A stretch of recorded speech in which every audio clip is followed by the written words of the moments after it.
Hello, everyone. Boston Landmarks Commission hearing this evening. We will be waiting just a couple more minutes while we allow our commissioners a couple minutes to log in.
Brad, I know we have at least one other person who has RSVP'd that they will be attending, so we'll just give that a couple more seconds and then we'll get started. Yeah. Here's Justine right now. Justine. If she's on, we'll get started.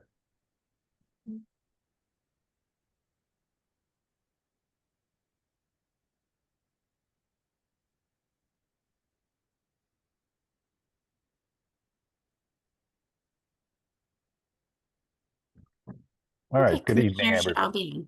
Oops, sorry, didn't mean to talk over you. That's okay. Good evening, everybody. I'm Brad Walker. I'm the chair of the Boston Landmarks Commission. I'd like to call this meeting of the Boston Landmarks Commission to order on May 9th, 2026 at 6:05 p.m. Present are Commissioners Jacques Freeman, Orlando, Hoffman, Gagnon, Haney, and myself. Also present are Boston Landmarks Commissioners staff members, Landmarks Commission staff members. We have Chelsea Blanchard, who is staff architect, Elizabeth Sherva, who is deputy director of the Office of Historic Preservation, Sarah Lawton, who is a preservation assistant, and I think that's everybody. Did I miss anybody on staff? No. All right. You can participate in this hearing by going to the Zoom meeting link posted in our agenda online at www.zoom.gov/J/16556734222 or by calling 646-828-7666 and entering the meeting ID 165-567-3422. You may also submit written comments to us via email at blc@boston.gov. In accordance with the Commonwealth of Massachusetts Executive Order suspending certain provisions of the open meeting law, including the March 28, 2025 amendment, extending the suspension of these provisions until June 30th, 2027, we are conducting this meeting online. To ensure public access to the deliberations of the Boston Landmarks Commission, the public may access this call through telephone and video conferencing. This hearing is being recorded. All conversations between commissioners should be audible to the public in attendance until the hearing has been adjourned. If there are any media or elected officials present, I would ask you to identify yourself at this time. You'll need to use your raise your hand function in the Zoom platform. And when you're unmuted, please state your name, title, and affiliation. I'll give people a minute to do that.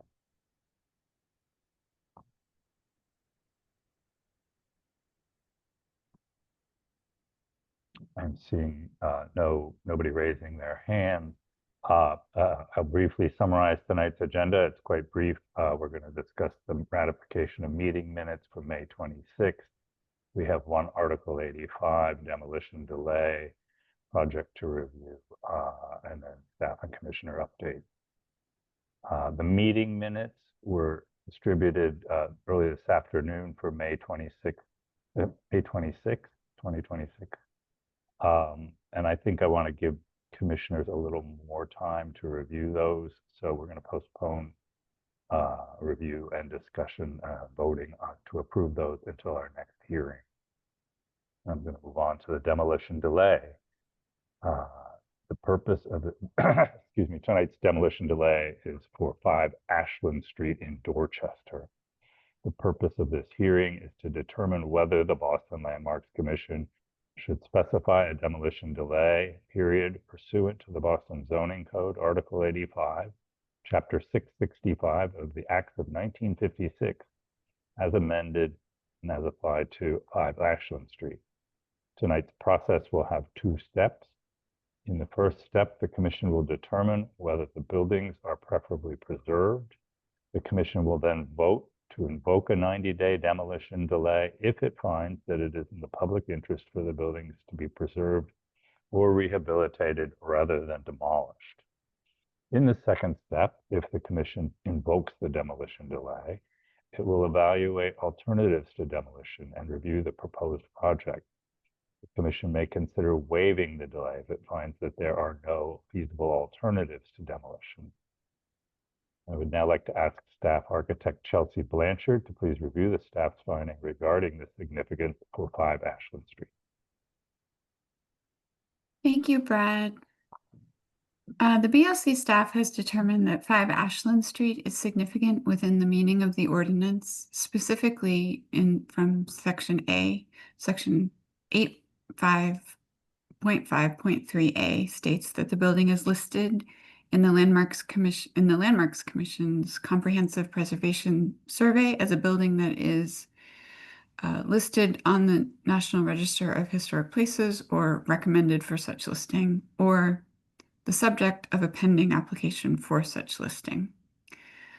Also, Section 85.5.3C, which states that the building is historically or architecturally significant because of its period, style, method of building, construction, or important association with famous architect or builder. It is also significant under Section E. 85.5.3E states that the building is one whose loss would have a significant negative impact on the historical or architectural integrity or urban design character of the neighborhood. I will elaborate, and I think Sarah's going to just click through some slides, which will show historical context, existing conditions, and the neighboring building to show you for context.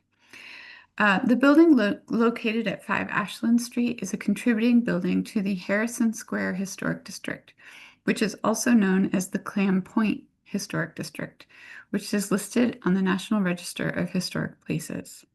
Officially known as the Harrison Square National Register District, the area transitioned from its 19th century name to its modern moniker, Clam Point, over the course of several decades. Harrison Square, this was the name originally given to commemorate President William Henry Harrison's campaigns and his visit to Dorchester in 1840. The neighborhood boomed under this name following the arrival of the Old Colony Railroad Depot in 1844, which I think you see pictured there. However, after train service was discontinued in 1957, the physical depot was demolished around 1970, and the name Harrison Square began to fade from daily use. Clam Point is said to have been coined during the 1970s by realtors intent on touting the area as a desirable coastal community of antique homes. Today, the neighborhood is celebrated for its incredibly intact historical character. It is bounded roughly by the MBTA Red Line tracks on the west, Morrissey Boulevard on the east, When the railroad was installed in the mid-19th century, wealthy families built large summer estates in this area, which used to enjoy much more access to the coastline prior to modern-day infill of the bay and the construction of Morrissey Boulevard.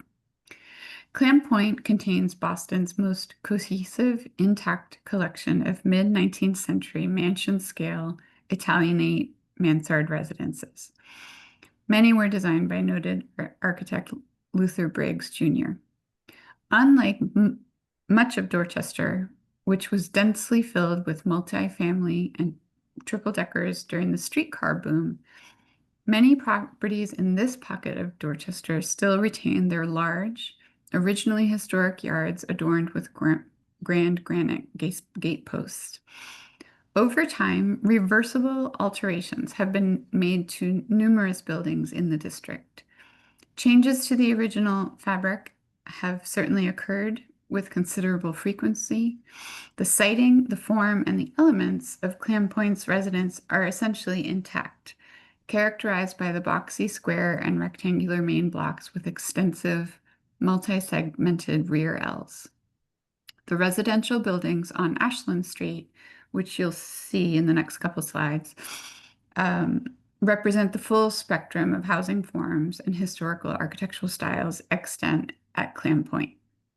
5 Ashland is one of several Italianate homes built in the early 1900s in this area of the district on Ashland and Elm Streets. 5 Ashland is a 3-bay, gable front Italianate home with a handsome columned front porch. This side of Ashland Street showcases a good set of similar scale and style homes set in a row.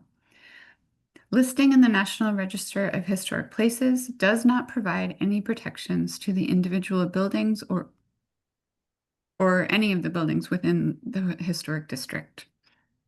That is it for me for now, Brad, until we talk about alternatives.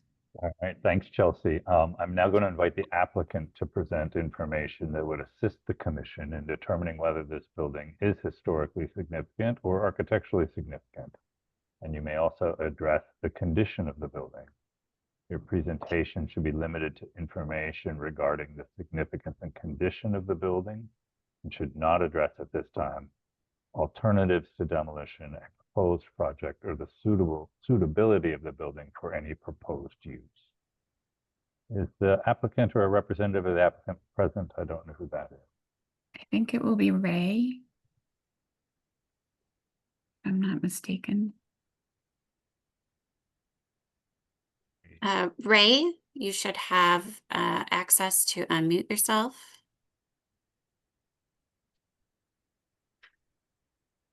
Can you guys hear me? Yes. Yes, thank you. Awesome. First of all, I'd like to say hello, everyone. My name is Ray Bogus. I'm the developer for this project here and the one that submitted the application for Article 85. I want to thank you all for being here at 6 o'clock on a Tuesday. So thank you for your time. It's very much appreciated. And I will now present. Can you give me access to present, please? You should have access to present. Perfect. Thank you. All right, so we'll go blue beam. Can you guys see the screen? Yep. Yes. Awesome. So again, this is for 5 Ashland Street, Dorchester. I'll give a quick neighborhood overview and then go into the building and then some surrounding stuff and history of the property here.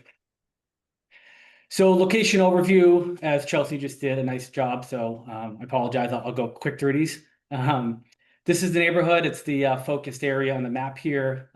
Clam Point, it's a series of about 7 or 8 roads located, in between I-93 right here, some industrial and retail down below, and then some residential neighborhoods up top. It's kind of south of Dorchester Bay, so you guys can all get a sense of where it is. Here's a zoomed in area. The focused area is the lot that we're talking about right now. To the south is the MBTA tracks right here. And then Ashland Street's right up here. And then Elm Street kind of comes back down here for a dead end. Some property overview. The lot is approximately 16,000 square feet. It's roughly 75 feet by 201 feet long, and it's in the 1F 7000 zone. The current state of the property right now, it's a 2-family dwelling. It's 2.5 stories, approximately 3,500 square feet in size. The foundation consists primarily of fieldstone and then some cinder block for the additions in the back. It's vinyl lap siding, vinyl replacement windows, double hung style throughout. It's got fiberglass doors and asphalt shingle roof. Property history. It was built, we think, somewhere between 1845 and 1849, Italianate style. This is according to the Macris records. Everything online says 1905, but we don't think that's right because the first deed says it was sold for $5,100, which I think we'd all love to buy this for $5,100. But that was in 1849, and it states with the building thereon. So we believe it was built somewhere around there. It was originally built as a single-family home, which most of Harrison Square neighborhood was at that time. It consisted with the pattern of Ashland Street. The lot, like we said, is substantially intact, around 16,000 square feet. Ownership passed through a bunch of different hands along the ways. The Robinsons, the Robbins, the Chandlers, the Clancy's, none of which appeared to be historically significant. When we were looking them up, didn't have any significance in history, just seemed to be Boston residents. And then there was no documented original architect. There was no occupants that we saw, or any designation beyond the Macris inventory listing. And the MRDIS recommended it for not individual listing, I believe. Ownership history, again, it started with the Robertson family, who essentially built it. And he was, he's the primary developer. He sold it to Albert Webster for $5,100. It then passed through a chain of individuals. The longest owner being the Chandler family, which owned it for about 30 years in late 1800s, early 1900s. And then the modern title was transferred in 2012, and again in 2016, the Kenji Associates Realty Trust, which is now the current owner of the property.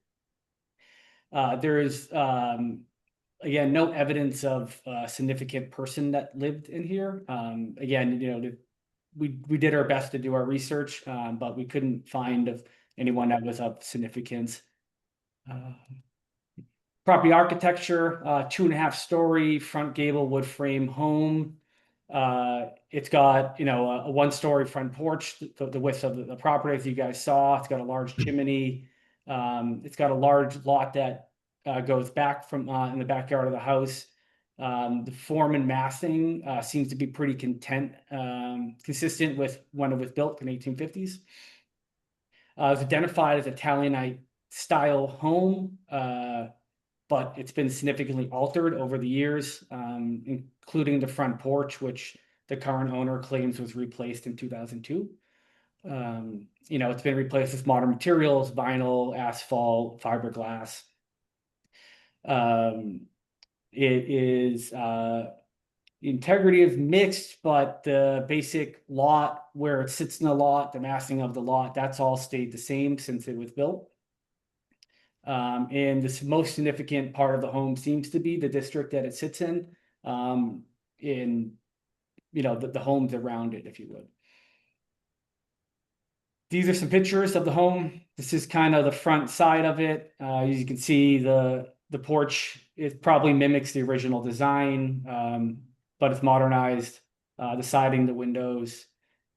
This is the rear of the property right here. You can see the cinder block foundation where the addition sits on. This is right here. You can see it. To be honest, I can't tell which the original and what had been additions over the years were here. I'm assuming they didn't build this long of a home back in 1849, but maybe somewhere around these two kind of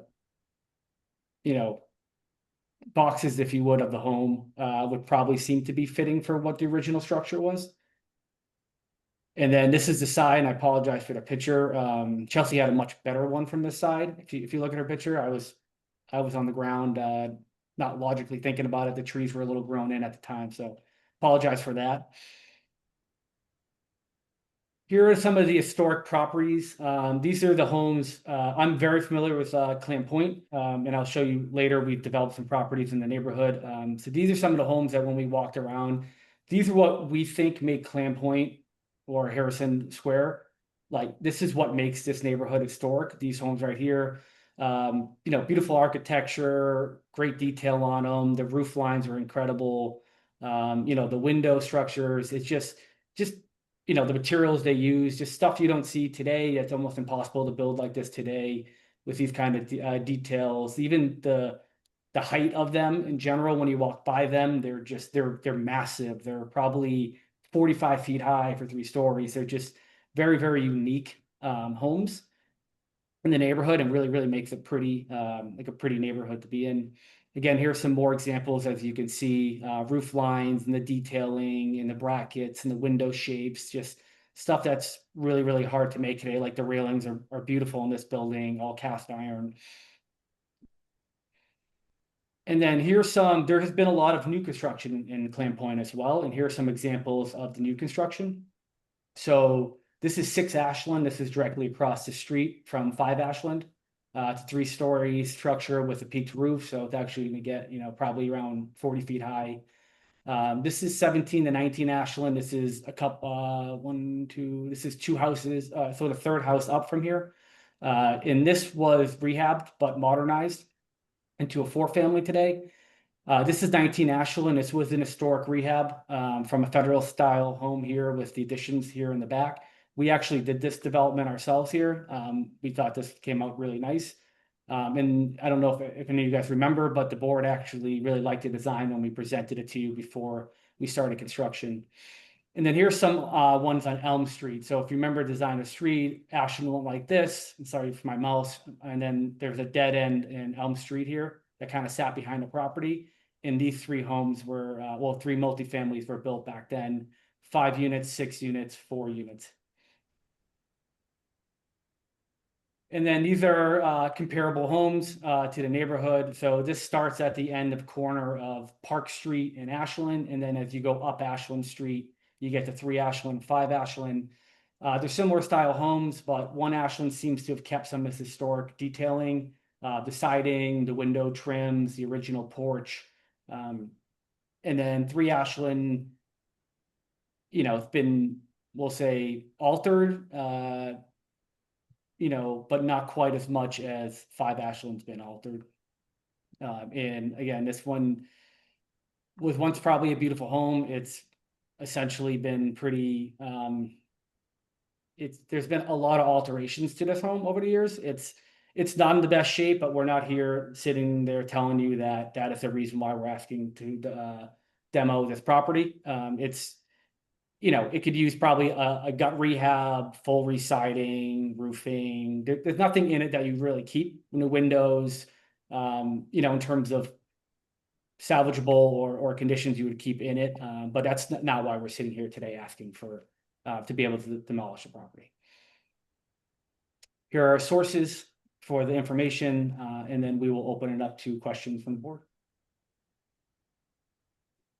All right, thank you. I'm going to now open this up to members of the public. Members of the public have an opportunity to comment on the significance of the building and whether or not the demolition delay should be imposed. To do so, please raise your hand in the application of the Zoom meeting platform. If you're calling in on a telephone and not using the Zoom platform, you can press *9 to raise your hand, or you can send your questions to staff via email at blc@boston.gov. Public comment will be limited to 2 minutes per person. Again, same reminder before, we're talking about the significance of the building, potentially the condition of the building, not about any potential new project at this time. So anyone from the public wishing to speak, please raise your hand. Brad, we have someone calling in who has their hand raised. I'm going to ask them to unmute themselves. Thank you.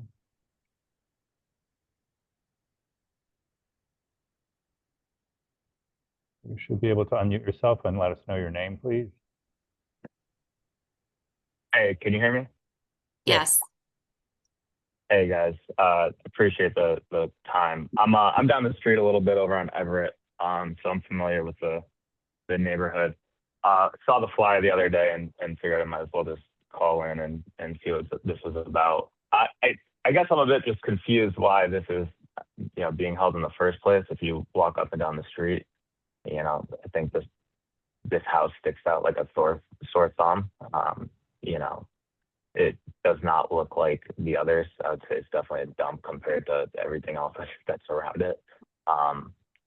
In my opinion, I don't think this building can get knocked down quick enough. And if it turns out anything like, some of the newer builds in the area, I think the neighborhood would benefit from it. There are a ton of beautiful historic homes in the area. But I just can't see how this looks like any of those at all. So that's my 2 cents, and I'll leave it at that. All right, thank you. Anyone else want to raise your hand, please?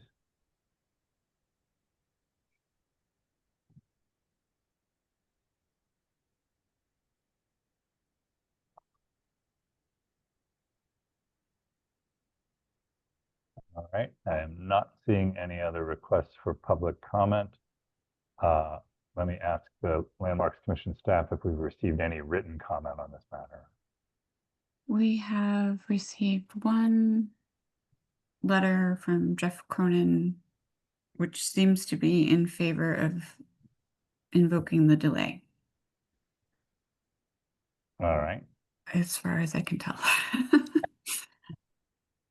okay. Let me open this up to commissioners, please. Anyone on the commission wishing to comment, open up further discussion, floor is yours. Brad, can I just make a point of clarification quickly? Yeah. Sure. So this building has been listed in the National Register as a contributing building to the Clam Point area. It was listed, the district was listed in 2002, along with a number of other buildings. At that time, a district data sheet was provided for all of the residences and buildings in the district, and this was listed as a contributing building to the district, and that's why we're seeing it, part of the reason why we're seeing it here tonight. And with that, I think what's taken in consideration for a district is that the structures themselves complement each other into a National Register district, and they do provide a context of a more, I'll say, subdued or plain Italianate structure in the neighborhood, which obviously we see on Ashland. It is a building type that did occur here, especially along this side of the street. So I just wanted to clarify that's why we're seeing this building here tonight, and it has been listed in the National Register since 2002 as a contributing structure to this area. And Okay. all of the changes to the building over time are reversible. Yeah. Great, thank you. I'm sure that's helpful to the previous commenter and to the commissioners. Commissioners, I'm going to think that we're not going to have a blizzard of people raising their hands, so just you're all unmuted. Just speak up.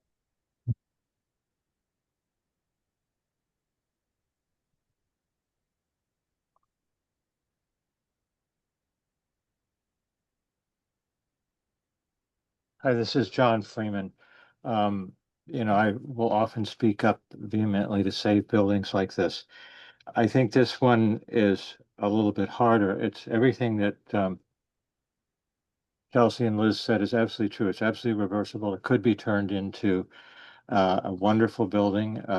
Restoration, meaning putting back something that has been lost, is a valid form of preservation that is listed in the Secretary of the Interior standards. It's not cheating to put something back. Buildings age over time and pieces become sacrificial.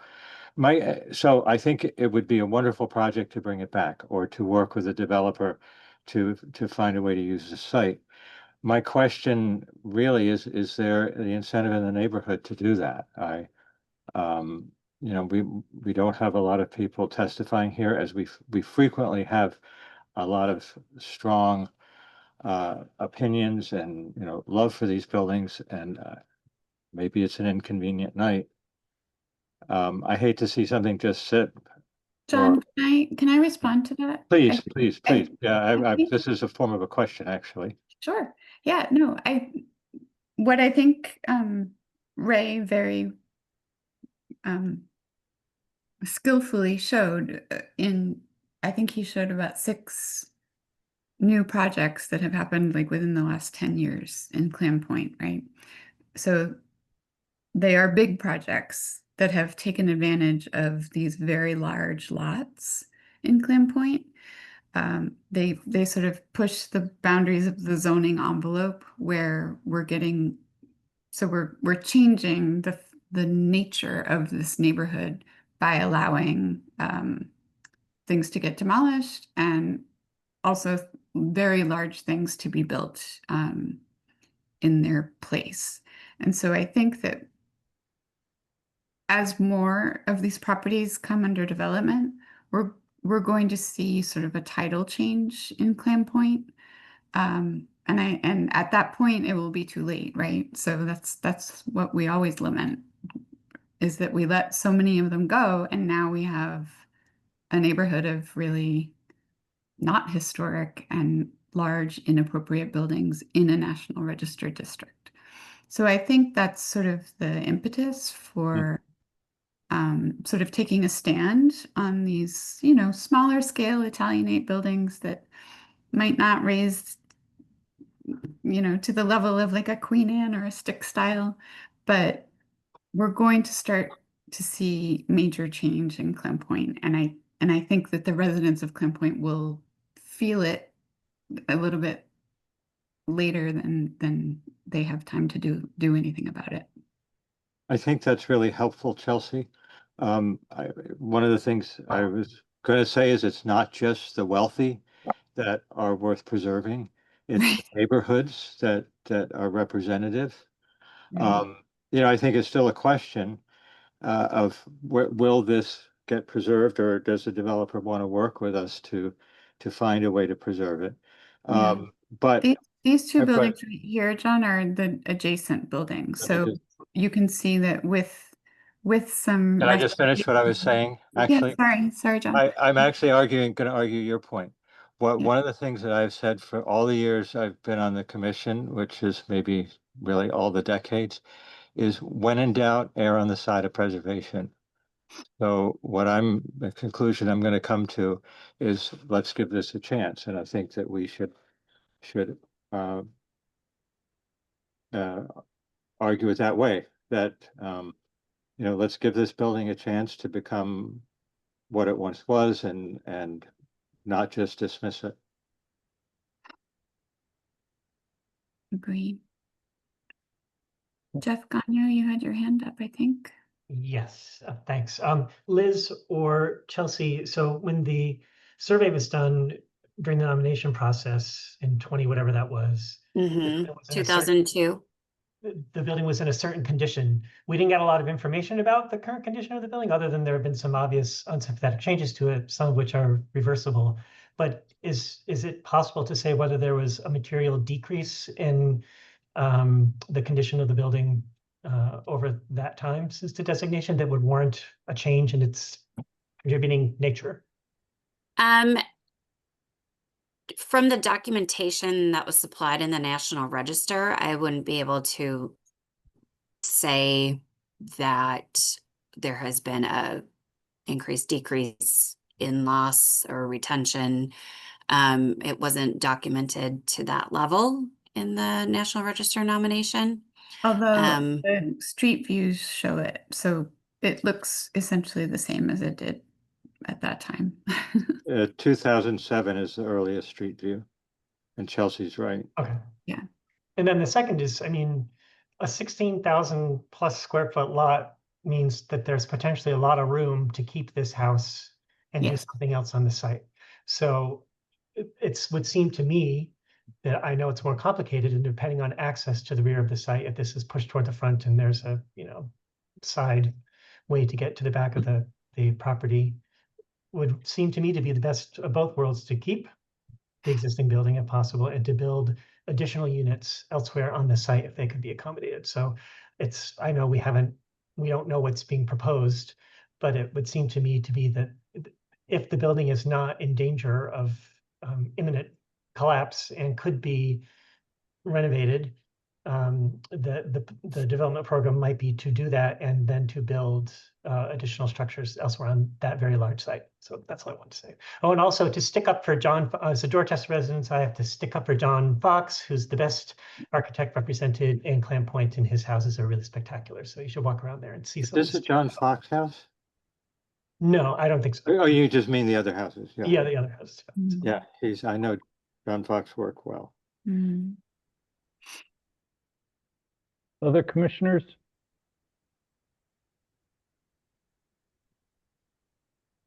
If there are no other commissioners wishing to comment at this time, Chelsea, is there a staff recommendation on this? Staff recommends that the commissioners invoke the delay.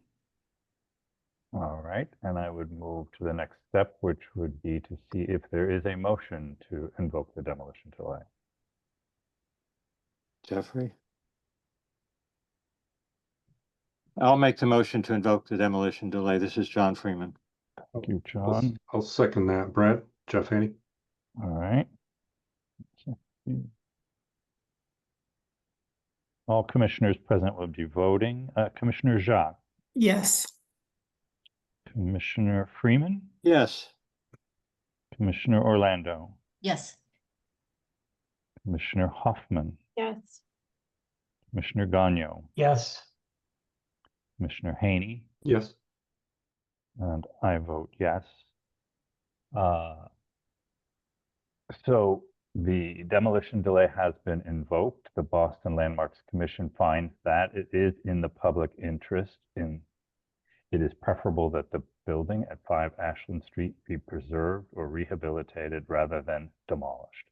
Therefore, the Boston Landmarks Commission has determined that the significant building is subject to the demolition delay, and that the Commissioner of Inspectional Services shall not issue a demolition permit until September 8th, 2026, which is 90 days from the close of the public hearing today. The applicant is responsible for properly securing and protecting the property during the time as they are subject to delay under Article 85. Now we move on to the second phase of this. The commission will determine whether or not there are no feasible alternatives to demolition. There are no feasible alternatives to demolition. The commission may elect to waive the demolition delay. So again, I'm going to turn it back to the applicant and ask that you please discuss the alternatives to demolition that were considered and/or your proposed project. Yes, I would just like to quickly respond. I understand what you guys are doing, but I would like to point out that the large lots in the neighborhood that aren't a true historic home that you can't touch have already been developed. So this is the largest lot left for redevelopment. And as you go down the street, they've already been redeveloped, but this is historic and it's actually been redeveloped with homes behind it. This was the historic rehab that we did down the street here. Are you showing something, Ray? I'm sorry, are you not seeing my screen? No, you have to No. share your screen. But I think you should stick to your presentation of alternatives. I think this is important for everyone to see though, because I don't think can you see my screen now? Yes. Yes. Because all these homes are listed as historic homes, including here. And then you look at it, there's not many lots that can be redeveloped left. This is one of the few homes that can be redeveloped yet left. And, you're talking about what we need to do for the public, but the public needs homes, family-oriented homes, not one bedroom, not studios.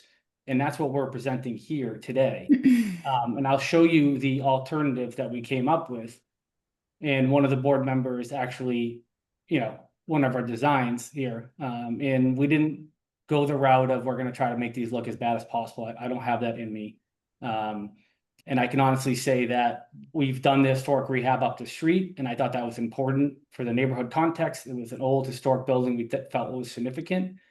We do not feel that way about this building, but we came up with two alternatives. As you can see, there's an easement right here on the property. For alternative one, we'll call it, this is the existing structure that we would keep right here. Then we would add a townhome style home here and add another one to the back. And then we would have 3 more to the back lot here. It obviously creates restraints.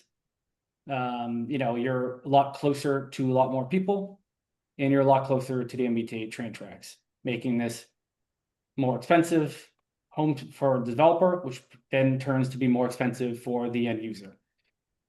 The other alternative we had was you'll keep just that portion of the front, so you can keep the front porch and, you know, the look of the front home there, and then you add on to it. So this would be 1 unit shaped like an upside down L, and then you have a townhome, and then as the easement runs out, then you have 4 townhomes behind it for a total of 6 units. Both David? proposals are sorry. What is the easement?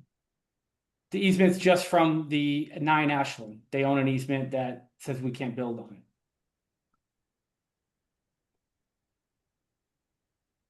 So it's just, you can't, what all I'm saying is you can't go over it and it's fenced off, right? You have to work around that restraint.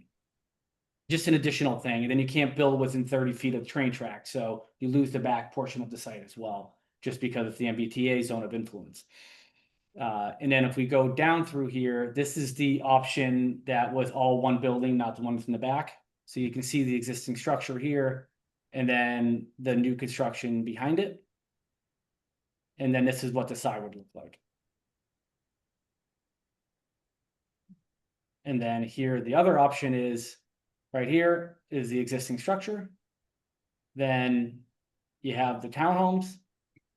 And then you can kind of see in the back, way in the back there, which would be the homes that were separated from it, which again creates a lot of complications from the city's perspective as well as ours and the fire departments, but that's not the concern right now. So this is the side view. You can see the 2 townhomes connected to the existing structure. And then this is the side view of the 3 townhomes that would go, you know, left to right on the lot. These are our, you know, proposal for alternative demolition. We would have to go back through ZBA in order to get these. You'd have to ask for a lot more variances to get these. You'd have to redesign with the architect. Ray, So, you want to show the proposed project? You're allowed to do that now if you want to. let me see if I can, yes, I will.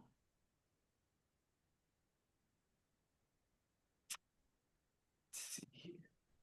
Sorry to put you on the spot, but I don't think I told you that when I was preparing you for this. No, I'm it's sorry. fine. No, you're good. Let me, I had to go through my folder and find the pictures. Just maybe while Ray is looking for that, I think it's helpful to see the constraints. So even though it is a large lot, the closeness to the rear of the lot to the train tracks was something that was helpful to understand, and the presence of the easement along the side was also something that was helpful to understand. So thank you for making those constraints known. Thank you. So, let's see here.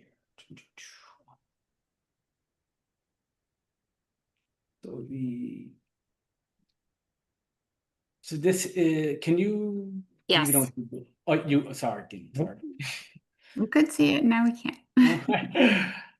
You can see it now, right? So this is the site plan. We'd keep the back largely intact. It's like 45 feet in the back. You'd come down, ignore this. This is just, this is not our actual lot, sorry. This is not our actual lot. So our lot would end here. and then it goes like this. So we would keep the proposal we got, it's already approved by the ZBA, is you have a front entrance here, so everyone pulls in to the garage here. In this townhome right here would be facing the street. So you see a street perspective, it looks like the single family home from the street, and then from the side, it'd be a longer structure for 6 townhomes.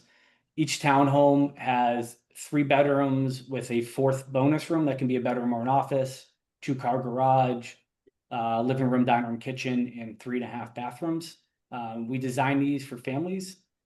This is what people want today.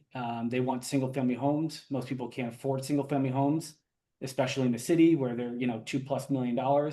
So these are your next best option. These are what I'm calling the new single family home. This is a 2026 single family home. The new American dream is you own a townhome, so there's no one above you, below you, but you get the space you need in order to have a family, to have kids, and to grow in it and not move. These are the houses that Boston needs in order to keep people here and not just be here in their 20s, maybe early 30s, and then go create a community and a family in another community. So these are the homes that the city's been looking for. We built 7 down the street.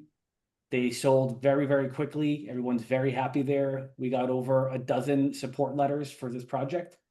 I can show you the front perspective of it. Yeah, it would be helpful to know the height. It's not all that far off from what's out there now in terms of height. It's much shorter than the one across the street and the other new construction in the area. And I understand that this part of Clam Point may not be the tallest, but directly across the street's probably 45 feet. It's a solid 3 stories with a peaked roof.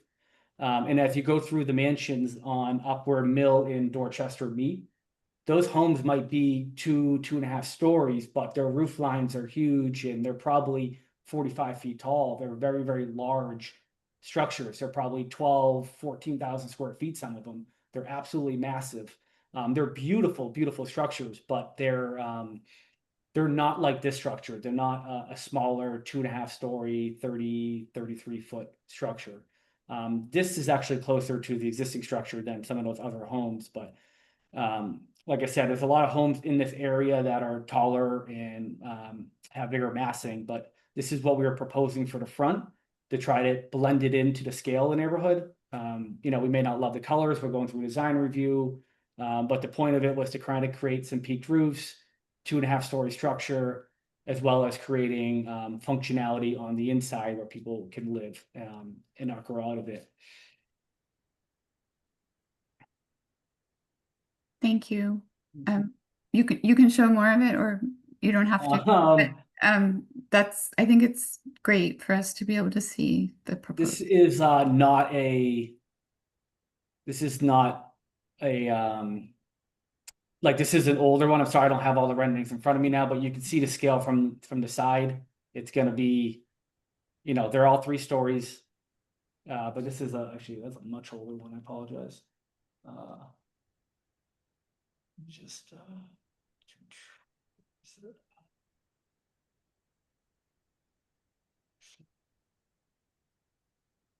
So this is a better view.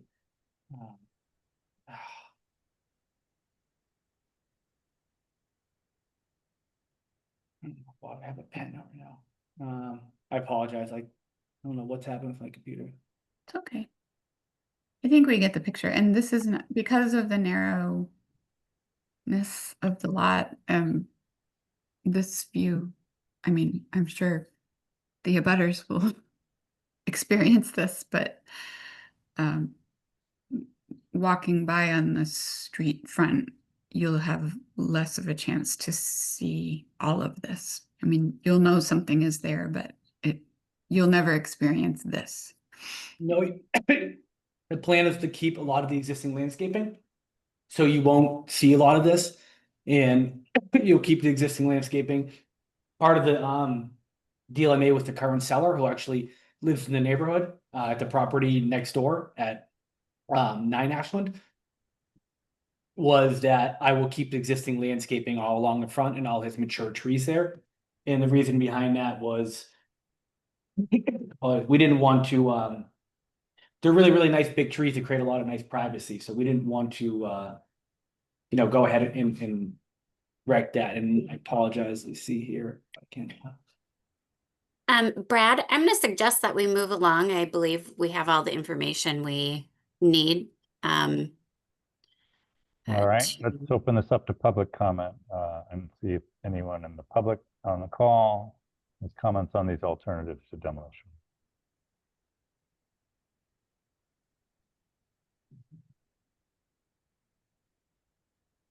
While we're waiting for public, you can continue to weigh in, raise your hand, but let's also open it up to commissioners.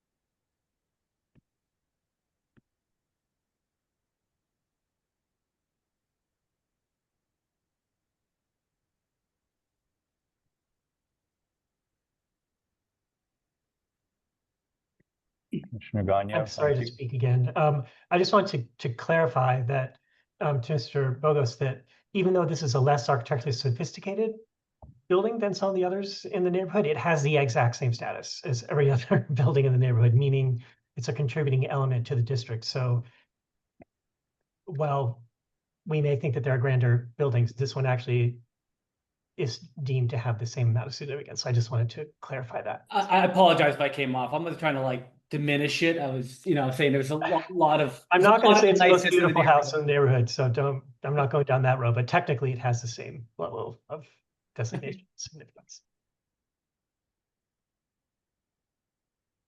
Any commissioners with thoughts about how they're going to vote and want to try and share those with other commissioners, persuade anybody to go with you?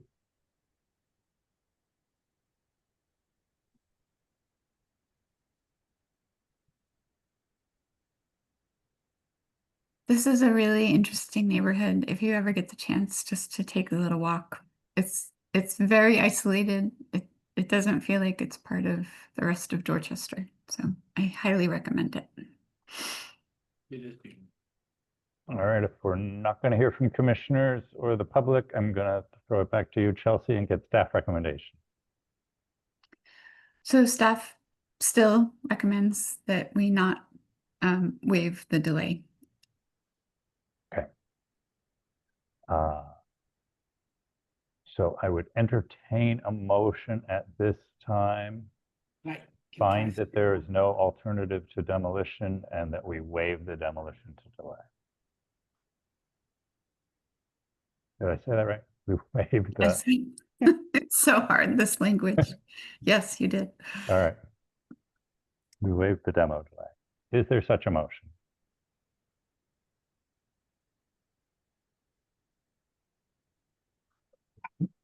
All right. Hearing no motion, the demolition delay has not been waived, and the applicant is reminded that they are responsible for properly securing the building during the time that it is subject to delay under this article. The applicant is invited to submit additional information in order to request a reconsideration of the waiver at a future hearing. Materials must be submitted to BLC staff 2 weeks prior to the requested return hearing date. I don't know if your schedule is particularly tight, but in the past, sometimes applicants have come back to staff and then come back to the commissioners to try to persuade the commission to waive the delay earlier on the basis of cooperation about the design. And that usually includes preservation of the building at the same time. Yes, some version of. Commissioner Freeman. I just would like to say that looking at this, I think there is very possible compromise that would preserve the important elements of this building and also get a large percentage of the number of townhouses and area. I don't know exactly how much, of course. And it's probably worth, I'm suggesting that it's worth the developer trying to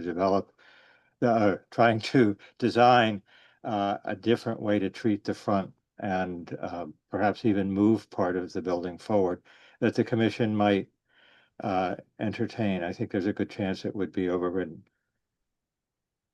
The other thing that we can offer is that the BLC can support any changes to your zoning decisions.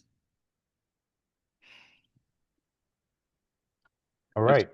Yeah. Sorry, Ray, did you want to say something? No. All right. I just want to say, just so the staff can understand it too. Like I get you have to do what you have to do for the 90-day delay, but it's going to take me longer than 90 days to go back through and save the structure. So we're just going to delay housing for 90 more days, and it's going to cost me more time, more money to get it approved than for me to do this. Like I said, we did it for the project up the street because it was the right thing to do. It cost me 3 years to do it. This one, I don't have that same opinion. Some, obviously you guys do, but it's just, we're delaying housing for 90 days. It's going to cost me more time and money if I want to preserve this to actually get to construction. So there's really no motive to do it. And then when we do preserve this structure, that will be the last structure to sell, and it will be the cheapest to sell, and it will cost the most money to build. So, and I get it, historic preservation is important. And like I said, we've done it up the street, but from the standpoint in this one, it's just, I don't see how there's, any motivation for the developer at this point. Like, we appreciate the support if we were to do it, but again, getting on the ZBA is really hard. Getting a plan review from ISD is really hard. All of this takes a long, long time. And like I said, the last project, when we did this process, took me 3.5 years to get approvals for 7 units. This is part of the reason why we don't have housing in Massachusetts. Part of the reason why it's so expensive to live here. It's the only way to solve the problem is to build more housing. And the Boston Planning Board recommended this as the largest lot in the neighborhood that should be redeveloped. And it was supported by city councilors, supported by the neighborhood, 0 opposition, over 12 support letters. So everyone in the community wanted this. And I understand you have to preserve what you think is right to preserve, but I just, we're going to wait our 90 days and knock down the home. We're just delaying housing at this point because, like I said, like if I could get a better product by, working this, but I'm not. We're going to get a worse product, spend more money, and take longer to get there. So there's just no motive for us. And I think that's important to say. And I get it's not going to change your mind, but I think it's important to say because we're just stopping housing here that we need. We've had 45 building permits pulled in Boston to date. That is historically low. Like, the city needs the revenue, the city needs the housing. We're begging for it. It's very hard to get construction off the ground today. This is a project that could actually push forward, and we're delaying it. And it's sometimes it's frustrating because it's something that we desperately need as a city, and we keep on putting up roadblocks, and we're making it harder. And you're seeing people leave our city, and you're seeing them leave fast, and it's not healthy for us. And that's all I have to say. So, I appreciate your guys' time. I appreciate your consideration for this. I wish it was a different outcome, but we're here, and I guess we'll wait till September 8th. All right, thank you. And your comments have been heard. It's actually not the first time, it won't surprise you that we've heard similar comments. It's an imperfect process, but I appreciate you bringing that. But again. Brad, we've also had people come in who did thoughtful presentations of compromises and got through. Yes. I just want to say that. That's fair. All right. We did that up to. Brad, do you want to close this portion of the hearing? We're going to Right? move on. So that concludes 5 Ashland Street, and we just move on to staff updates. And I recognize Elizabeth Sherla. Sure. Great. Thank you. Staff updates, just very quickly. We will have a design review hearing, a subcommittee. It will be starting at 5 o'clock on June 23rd, followed by our business hearing at 6 p.m. You will all, I'll be posting the agenda for that this upcoming Friday, and we'll get you the materials the week following. What time was that again? I'm sorry. 5 Elizabeth. o'clock on June 23rd. Okay. And just again, make sure you're up to date on your RSVP and the RSVP tracker as we are coming into the summer months. And I know things pop up. So if plans change, just let us know right away so I can ensure that we do have a quorum. And we do anticipate, I do believe we have a couple commissioners who voted, their appointments will be voted on tomorrow at the Boston City Hall. From there, they will be sworn in and will be able to attend meetings. We've got some reappointments. We've got appointments to different neighborhood commissions and the Boston Landmarks Commission. So stay tuned. And we are also looking at doing some commissioner training in the very near future to brush up on some just housekeeping types of items, to look at open meeting law practices again, and some basics also. And we'll let you know more when that is scheduled. Great. And Thank that's all you. I have, Brad. Thanks very much. Any commissioners, bearing in mind that we're still in a public meeting, have any news they want to share? All right. If there is nothing, I would entertain a motion to adjourn.